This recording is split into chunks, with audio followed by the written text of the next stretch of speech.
Hello, and welcome to what I know will be a fascinating discussion on the economics and finance of biodiversity, transitioning to nature-positive economies. I'm delighted to welcome Professor Sir Partha Dasgupta, Professor Emeritus of Economics at Cambridge University and author of the Dasgupta Report on the Economics of Biodiversity, which was released earlier this year, and Secretary Hank Paulson, founder and chairman of the Paulson Institute and former U.S. Treasury Secretary. I'd like to begin by asking each of you what you see as the root of the crisis in biodiversity that the world is now facing. We've been hearing earlier today about what's happening in the world's oceans, but that's just one small portion of the crisis in biodiversity. And I'd like to ask what you see as the causes. Professor Dasgupta? Well, first of all, biodiversity is a characteristic of ecosystems, and it's ecosystems that we're really concerned about. They're providing us with all the goods and services that we enjoy, and indeed we require to live, to be able to live. Biodiversity contributes to the productivity of ecosystems in the sense that I've just now mentioned. The root cause of the degradation of biodiversity, so I'm using now a terminology familiar to anybody who's handled assets. So these ecosystems are assets, the natural capital that we have to enjoy. The root cause is institutional failure in a massive scale. To put it bluntly, we don't pay for the services that we use. There are missing markets, there are institutional failure, there are government failure, there are community failures. So it's not just market failure, it's a combination of mismanagement in that individuals or groups, when they make use of nature, don't pay for it, don't see the cost of doing it. Thank you so much. And Secretary Paulson, your institute put out this fantastic report last fall that quantified how much of the world's economy depends on nature. Tell me, what do you think are the root causes of the crisis in biodiversity that we face? Well, I very much agree with Partha. You know that it's there's an institutional failure to of our political systems, our economic systems, our markets to appropriately charge for the values that this biodiversity, our natural ecosystems, provide to society. We don't reward actions that are taken to preserve our natural capital. We don't penalize actions that destroy our national capital. And, to go a bit further, I think for too long we've behaved as if our natural capital is inexhaustible, right? And we've got to move very quickly to change that.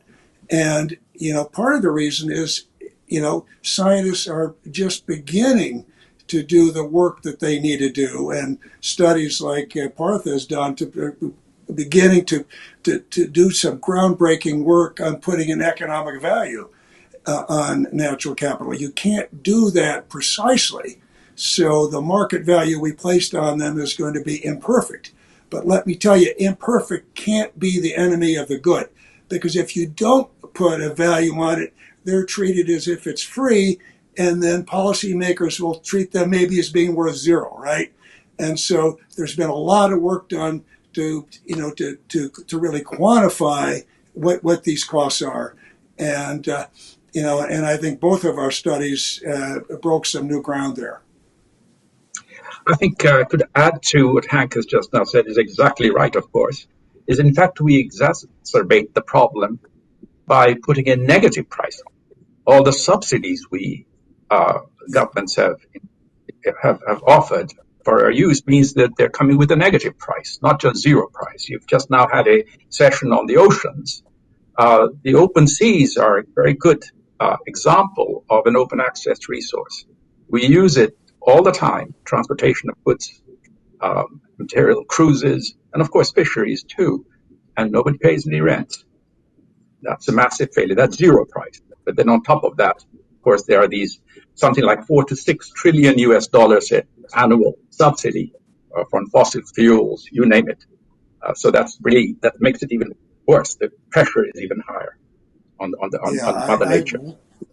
really agree with that. And I think that really gets to political leadership and governance.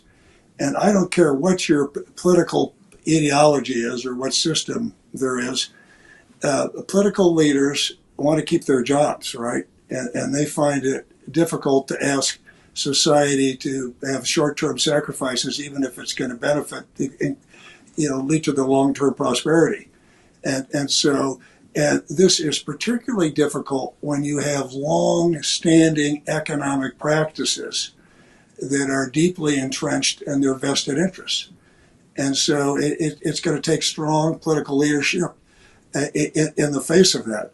Because the other thing, which both of our studies emphasize, is you can put all kinds of values, economic values, on natural capital. But one point is just fundamental.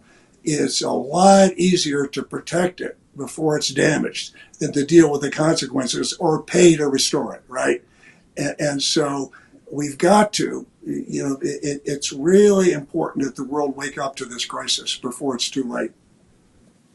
And maybe you could both give a little bit of a sense of what is at stake. What is the cost if we fail to protect biodiversity or lose some of those ecosystem services like the pollination of bees and other things that we tend to take for granted? Professor Dasgupta, how do you see that potential cost, that risk?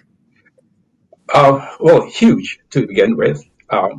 We need to also bear in mind that our demands are increasing. The last 70 years have been very important. It's not for accidental reasons that scientists are now regarding 1950 as approximately the time we entered the Anthropocene.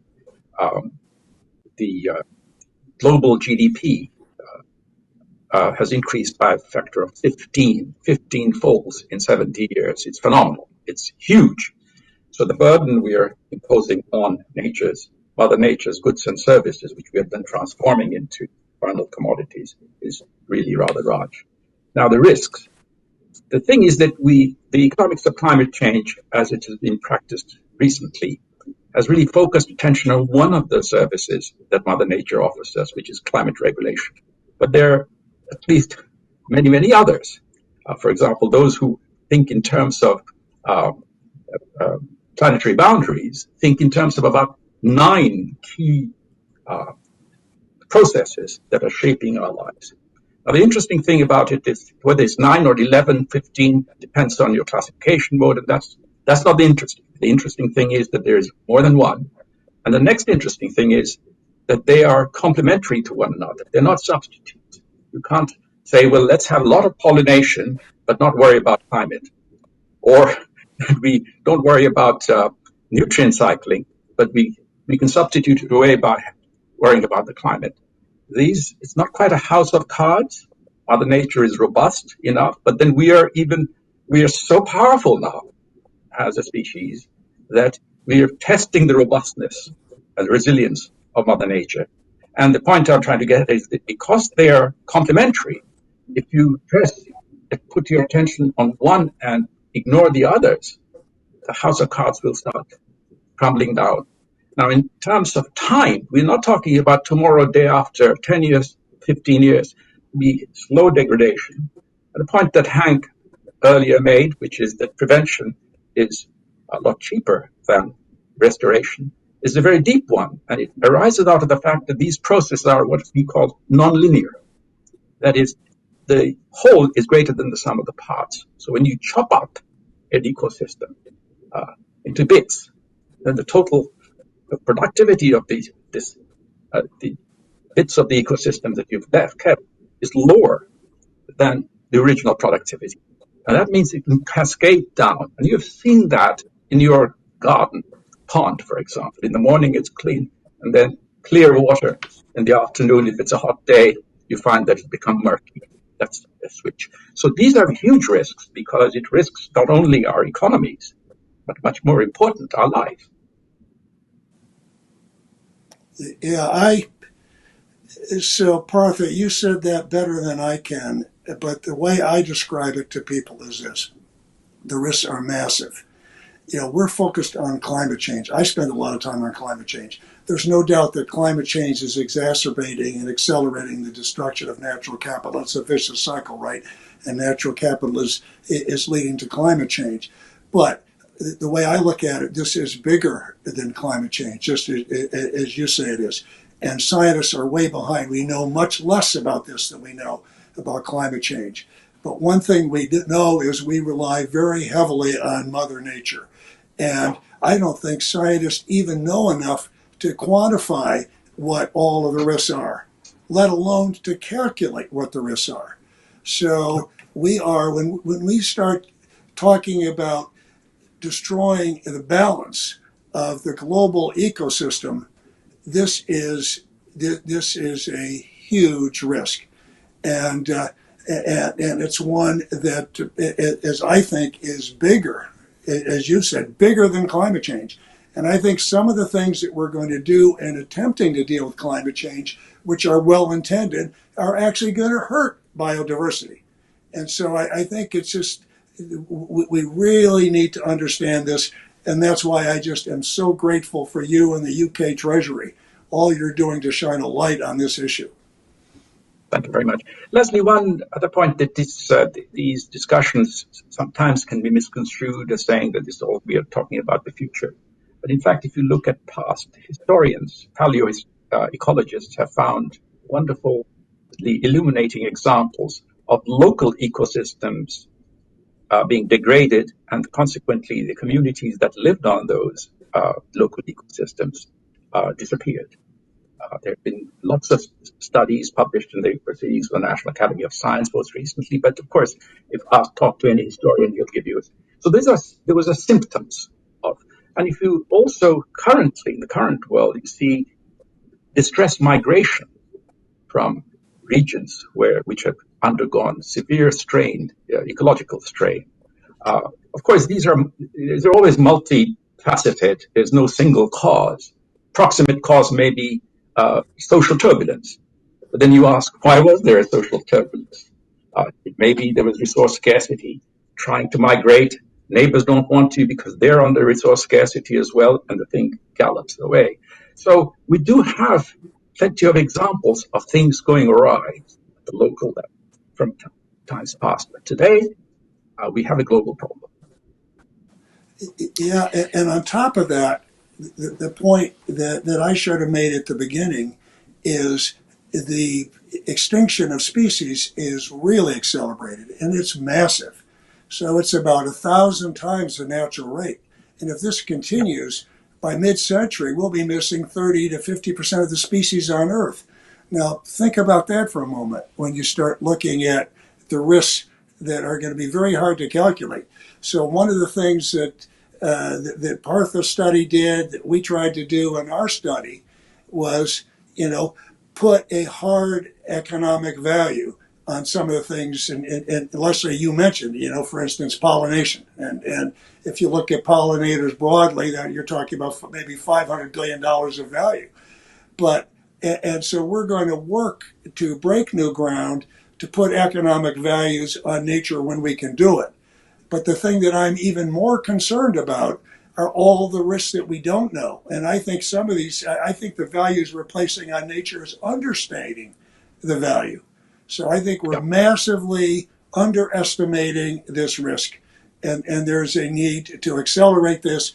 And that's why we need to look at some of the financial mechanisms that are being developed and are developed to value nature.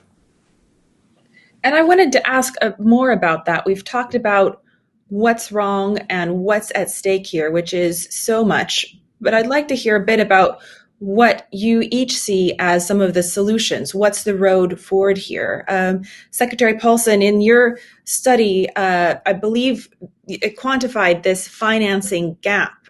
Looks at how much is needed, what level of investment is needed to protect biodiversity and versus what's being spent. And it's something like $700 billion a year, if I'm not mistaken. How can that financing gap be filled? And is it just a question of money, or is it other policies and systems that need to change as well? Yeah, it's not. As a matter of fact, in some ways, I didn't like the focus to be on calculating that gap, right? Because the key thing is, as Partha and I have both said, the key thing is conserving nature, okay?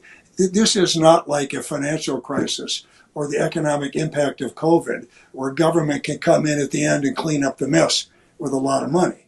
I mean, there was a time when a gap of $600-800 billion might have sounded very large, but with the trillions of dollars that are being spent on COVID, I don't want people to get the assumption that this can be done easily. And a matter of fact, what we did in our study was, I thought, broke new ground on making the economic case for putting a value on nature and analyzing the biodiversity capital flows, the different financing mechanisms, the policies and practices that can make a real difference. And one of the things that I like to emphasize is some of the things that make the biggest difference don't actually require budget dollars. They require reform. Require reform. Partha talked about that in terms of the negative impacts and incentives we give people to destroy biodiversity.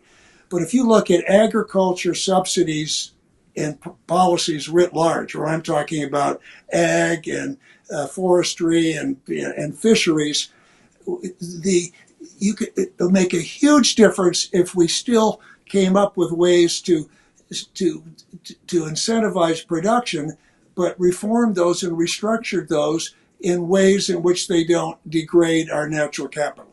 That is big in and of themselves. If financial institutions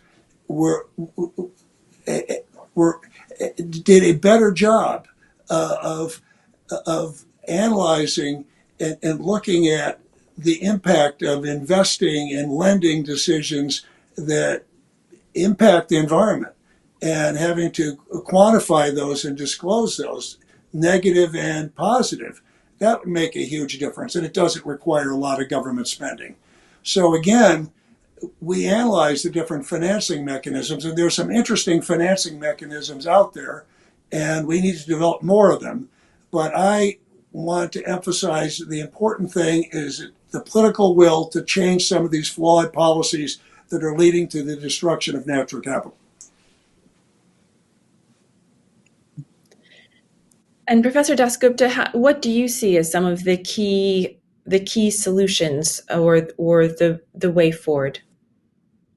I endorse everything that Hank has just now said, so I'll try and avoid repeating.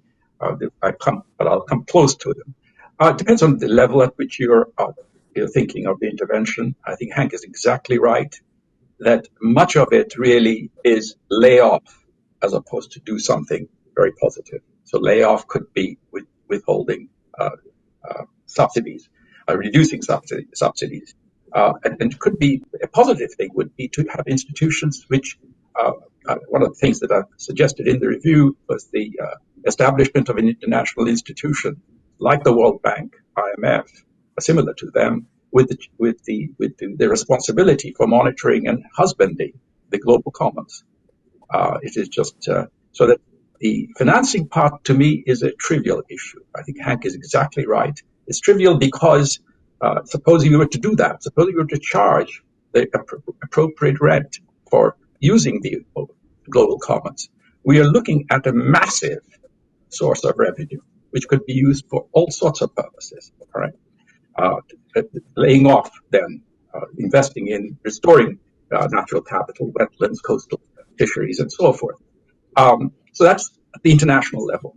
At the national level, in many countries, in Africa, South Asia, Latin America, I would say the government ought to back off. They've destroyed enough community institutions. Huge bundle of work that's been done by anthropologists, some of which I've surveyed in my review, where the government has been, in fact, destroyed institutions which had been built up over centuries at the local level to protect local forests, local wetlands, and so forth. So backing off from there would be a great thing, because communities have the knowledge and have the incentives because they live together within communities. We forget that it's not just market, state, and households.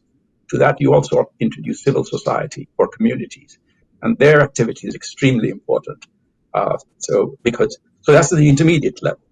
At the household level, I think there's a long-term thing which I ended the review with, is that I think we should alter our educational system to include nature studies right from the word go, especially with the rapid urbanization, growing urbanization of life. We are outside nature, and some of us are privileged so we can take vacations, and we have larger houses, gardens, and so forth. But most people don't have that luxury. If you're on a skyscraper living in, so allow children to muck around in nature, mess around in the soils, just get their hands dirty, just to see what's going on there. That mystery would elicit an affection for that incredible factory out there that is serving us so well, as has been serving us so well, without which we wouldn't be here even, okay, enjoying life. So I think there's just a huge numbers of things that can be done. It doesn't require saying that we have to transform society, capitalism is bad. Well, I didn't see much within the Soviet Union either regarding nature. So I think that's non-starter. We want to talk about how to build on what we have taught. And that building might require restraint.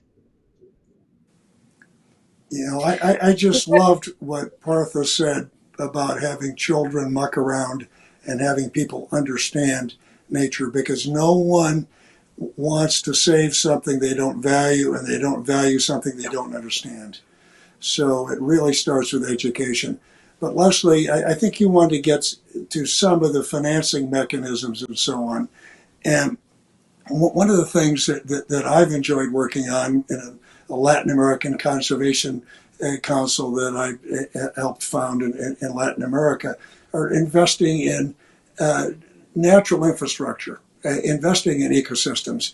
And one of the things that I've been most successful has been getting communities to invest in their watersheds as a way to preserve water security. And this makes economic sense. An example I use often is in the 1990s, New York City, rather than spending $8 billion for a water filtration plant, spent $1.5 billion to preserve the watershed in the Catskills. And so there it was, paying farmers to plant organic crops, to keep animals away from the streams, to have better sewage, to have conservation agreements. There are a lot of things that can be done. There are some really interesting financing mechanisms, but again, I agree with Partha. That's not what this is about. What this is about is changing. We need to reform the subsidies and practices that promote bad behavior, and so capitalism has been a force of good. It's taken hundreds of millions of people out of poverty. I believe in markets. Partha believes in markets, but you need to adapt capitalism. It needs to reform and use the power of markets to recognize what's happening today before it's too late.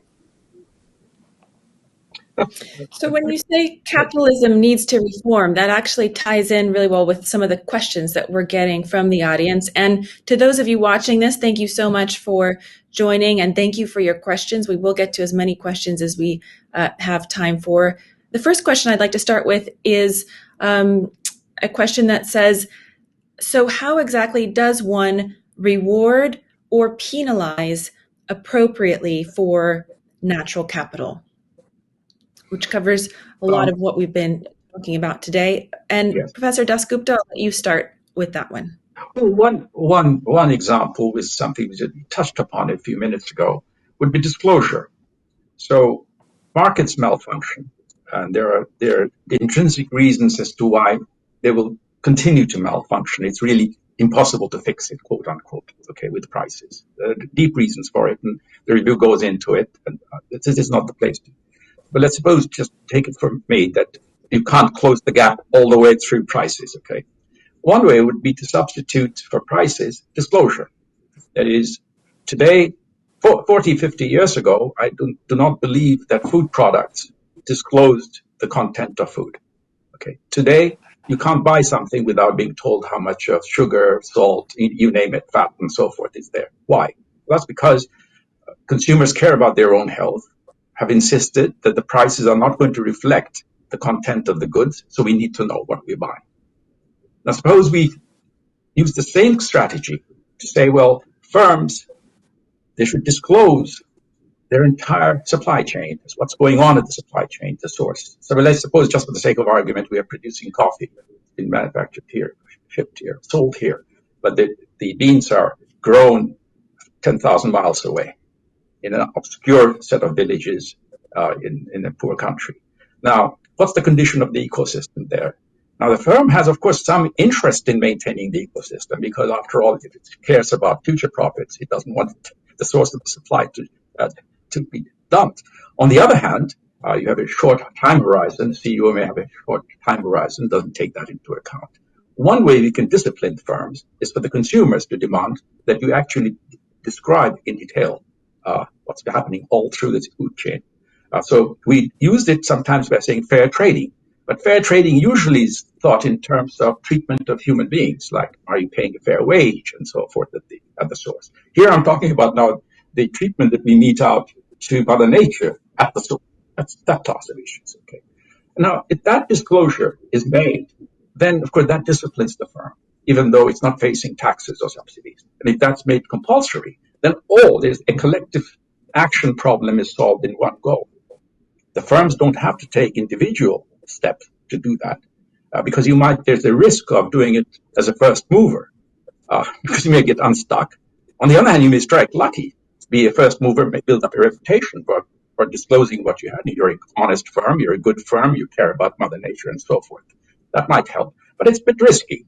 So there is a great advantage of having institutional arrangements whereby firms are forced to disclose what's happening. So that's in a way it's like a quantitative method of ensuring that things are kept intact, that Mother Nature is not destroyed in the process of our consumption.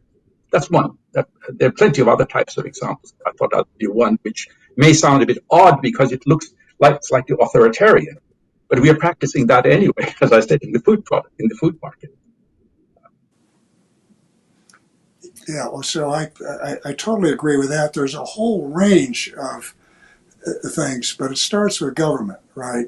We're not going to get what we need until we have companies and financial institutions and individuals change their behavior. But a lot of it starts with the government. And there's all kinds of positive things that governments can do to incentivize good behavior in terms of subsidies for green finance and a whole range of things that governments can do to make it attractive for private capital to do the right thing. And then there's a whole range of penalties. And starting with regulations, right? And enforcing regulations and with penalties if people violate the regulations. And, we've seen it work with Clean Water Act, with Endangered Species Act, with Clean Air, a whole lot of things where it takes capitalism. Regulation needs to keep up with capitalism. And then I like the disclosure, right? I came from the finance industry. And no investor, no lender wants to make a loan, right? That's going to be a default where they're not going to get paid back. But the financial institutions have a big impact on biodiversity and the global ecosystem. And so if they're making a loan or an investment that's going to have a negative impact, that should be disclosed, right? That should be disclosed. And if it's a positive impact, that should be disclosed also. And when they make decisions, they should look at all risks like they look at any other risk. And so if you need the tools and the disclosure to really encourage them to look at risk to the ecosystem like any other risk. But also, I really think that I see a lot of financial institutions wanting to do the right things, and there's been huge breakthroughs in terms of green finance mechanisms. And I could tell you very positive stories about green bonds. And I think even with climate change, what we're seeing today is with all sorts of companies making net zero pledges, there's going to be a shortage of supply of carbon offsets, right? High quality, verifiable carbon offsets. I'm starting to see more interest in having carbon offsets that have got a biodiversity component.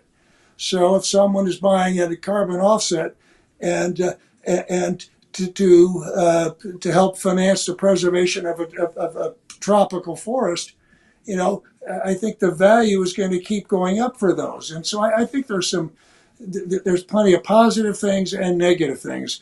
But the biggest thing of all is governments having the will to change some of these perverse incentives. And there are all kinds of incentives coming from governments that are leading to encouraging the destruction of natural resources. One final thought that's related to this and that pertains to poor countries, the suppliers of primary products, primary goods, because the tropics hold so much of the biodiversity we're talking about, is that the missing markets in these goods, these services, means that exports of primary products from poor countries to rich countries carry with them a transfer of wealth from the poor to the rich. That's really perverse. So there's a strong incentive for governments in poor countries to take nature seriously because they've been actually subsidizing we rich parts of the world with their exports. We're not paying a fair price for that. That's why. So these ideas of disclosure of firms by firms and the incentive, the requirement, the need for governments in poor countries, developing countries, we say euphemistically, are to protect their biodiversity. They're connected. It's in their interest to do this because they're losing money. They're losing wealth. Yeah, I want to build on that because this is a huge point. Let's not, no pun intended, but let's not lose the forest through the trees here. We are in the midst of a pandemic still. And some of the countries that are suffering the worst are the emerging markets, which are biodiversity rich. Latin America is been hit very hard in terms of the health costs and the deaths, and their economies have been hit very, very hard. It's going to take massive amounts of money, stimulus, to get those economies going again. And this is a two-edged sword, right?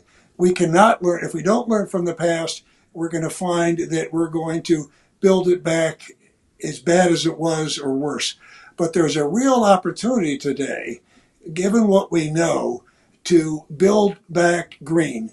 And I believe that there is money that will come from the international community that wouldn't ordinarily come, and money that will come from corporate investors that won't come unless it's built back green. And there's ways to do this, in the periphery, where you build it back, emphasizing what Partha says, that the communities there, the indigenous communities, many of the people that live, in the buffer areas, they understand the value of natural capital. And there's ways to build this back that increases jobs and will be good for the economy. So again, I think, heads of state are very important, environmental ministers are very important, but I'm emphasizing finance ministers. Finance ministers around the world have got to understand this, and they've got to understand that global capital will come in more abundance if they build it back green. I'm afraid we're almost out of time, and that's all the audience questions we'll have time for. Thanks so much to those of you who did ask questions, and sorry we couldn't get to all of them. There's just one final closing question from me that I'd like to ask to both of you, which is, we've talked about a lot of fairly gloomy topics. We've talked about the challenges and what's at stake, but what gives you hope? What do you see that makes you feel hopeful about things? Well, Well, I would say one thing that makes me hopeful is that the UK Treasury commissioned Partha's study, and it's getting attention all around the world. And the number of questions I'm receiving about our study, about his study, questions from the UK, from Germany, in China. You know, the Minister of Ecology and the Environment of China asked us to do the study. What I'm hearing from young people today. And so in the past, we've had these UN conventions on biodiversity. Everybody talks about it and then nothing happens, right? I'm hoping now, I don't think it's going to be easy, that we know enough that we're going to build it back better. So I happen to be an optimist. So Partha, do you agree with that? no, I totally agree with you. There's been a sea change in the past decade. I've been working on this line of work for the past 40 years and basically publishing this. Fortunately, I had good friends amongst editors of journals, so publication has not been a problem. But readership has been a problem in the sense that it's not taught in the economics department, what we are discussing here. But I've seen in the last 10 years now a huge momentum amongst the public, including the young, as you say. So I would very much share Hank's feeling that hopefully this will be a time when we'll, yeah. Well, that's a great note to end on. Thank you both so much for this terrific discussion. I've learned a lot, and it's great to have a little bit of optimism to close on. So thank you so much. Pleasure. And to those of Very you nice meeting watching you. this, thank you. Thank you. And to those of you watching this session, please stay tuned for our next panel, which is on setting a global deal for nature, setting a global framework and aligning public finance with biodiversity, moderated by my colleague, Palita Clark of the FT. Thank you all so much, and please stay tuned.